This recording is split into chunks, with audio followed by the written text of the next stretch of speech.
आपका दिमाग खराब है पिताजी। वहाँ गांव में दीदी की शादी है और आप यहाँ ड्यूटी कर रहे हैं। आपको शर्म नहीं आती है थोड़ी बहुत भी? अरे छुटकी, तू यहाँ काहे आई है? हैं? अरे साहब ने देख लिया ना, हमें नौकरी से निकाल देंगे। पता ना क्या उल्टा उल्टा काम कर रही है। पिताजी, आपको पता है गांव से अभी अम्मा का फोन आया था। अम्मा ने साफ साफ कहा है हमें और आपको गांव आने के लिए। दोनों वहाँ टाइम पे नहीं पहुंचेंगे। आप समझने की कोशिश कीजिए। दीदी बहुत रो रही थी। वो कह रही थी छुटकी और पिताजी नहीं आए तो वो शादी नहीं करेगी। अरे छुटकी, तेरे को पता तो है साहब से 1 लाख रुपए हमने एडवांस लिया है। साहब से ना हम छुट्टी मांगने का हिम्मत नहीं जुटा पा रहे हैं। अरे छुटकी, तुझे शहर में पढ़ा लिखा कर इतना सियाना इसी दिन के लिए तो बनाया है। एक काम करियो, घर में संदूक में 1 लाख रुपया रखा है जो बाबूजी से उधार लिया है मैंने। उसको तू लेके गाँव जाइयो और बिटिया की शादी में किसी चीज की कमी नहीं होनी चाहिए। नहीं पिताजी, हम नहीं जाएंगे आपके बिना गांव। जब दीदी बोल रही हैं उनको आपकी भी जरूरत है, और काहे जरूरत ना हो। आपने हमें पाल पोस के इतना बड़ा किया है। आपने हमारे सारे खर्चे उठाए हैं, कैसे कैसे हमें पाला है। हम जानते हैं ना, आज दीदी की जिंदगी का इतना बड़ा दिन है। उनकी शादी है जो जिंदगी में सिर्फ एक बार ही होती है, और आप चाहते हैं वो आपके बिना शादी कर ले। नहीं पिताजी, हम ऐसा नहीं होने देंगे दीदी के साथ।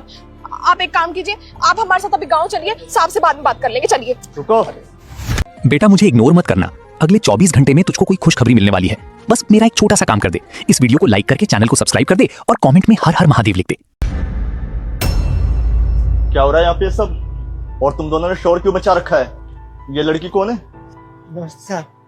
साहब, ये मेरी छोटी बिटिया है, छुटकी कहता हूँ मैं इसे। बेटी? और ये यहाँ पे क्या कर रही है? साहब हम बताते हैं आपको। साहब, हमारे दीदी की गांव में शादी है और हमारे पिताजी की हिम्मत नहीं हो रही है आपसे छुट्टी मांगने के लिए। साहब बस 3 दिन की बात है, 3 दिन में हमारी दीदी की शादी हो जाएगी। हम सारा काम सब कुछ समेट कर वापस आ जाएंगे। हम आपसे वादा करते हैं, पर हमारे पिताजी आपसे बोल नहीं पा रहे हैं, हिम्मत नहीं जुटा पा रहे हैं। गार्ड साहब, आपकी बेटी की शादी है और आप गाँव नहीं जा रहे हो, ऐसा क्यों?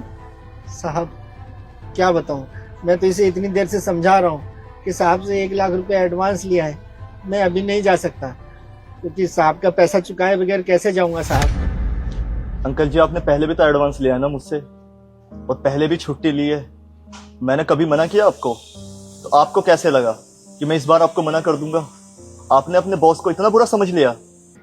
नहीं साहब, आप शायद दे देते छुट्टी, लेकिन मेरी हिम्मत ही नहीं हुई कि मैं आपसे छुट्टी के लिए कहूँ। साहब अभी तो 1 लाख रुपए आपसे एडवांस लिया है। साहब इसलिए नहीं बोला आपको कि कहीं आप सोचे कि 1 लाख रुपए लेके भाग गया है। साहब हम गरीबों पे कौन विश्वास करता है।